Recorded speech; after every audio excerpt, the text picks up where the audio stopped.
أول مرة في حياتي أسأل شعب عن اسمه، ألاقي الشعب كله اسمه صابر. يا ساتر! طب والأسامي راحت فين؟ اتلخبطت واتمسحت من المعجمين، إلا اسمين: الباشا والبيه. طب دول يبقوا مين؟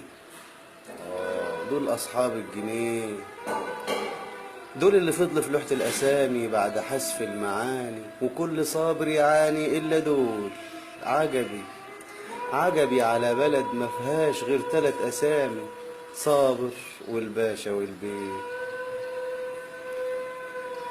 يا بلد لوحة جميلة ولخبطوها، يا بلد لوحة جميلة ولخبطوها، خلوها متقسمة وكل اسم ب100 لون. البشوات والبهوات صنفوها من غير ما يحسبوها. أول مرة في حياتي أسأل شعب عن اسمه، ألاقي الشعب كله اسمه صابر. يعني اللي يجرى يجرى واللي يكون يكون، مخلوقة من يومها شعب طيب، بلد الخير مليها ورب الكون.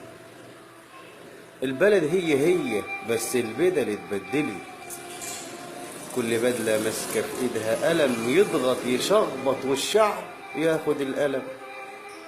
واربطوا الحزام يا شعب من غير كلام، واللي يحلم في المنام انه افترض انه اعترض هينضرب بالحزام.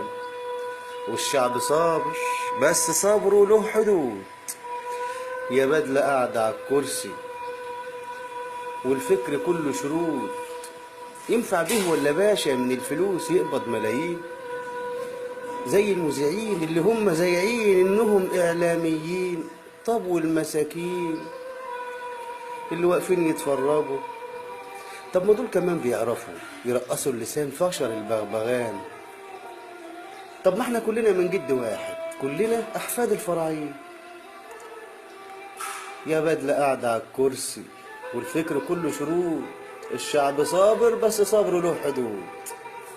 عايزين نرجع للشعب الأسامي بكل المعاني، يبقى فيه محمد وحنا وحسين وسامي، ونشخبط على ال3. وإن كان ولا بد من اسم واحد للشعب كله، فأنا عندي اسم حصري. إيه رأيك يبقى الشعب كله اسمه مصري؟ مين معتدل والعدل سايد فيه، صاد صابرين متحدين متعايشين، رأي واحد حزب واحد. يا سلام لو الشعب كله يبقى اسمه مصري.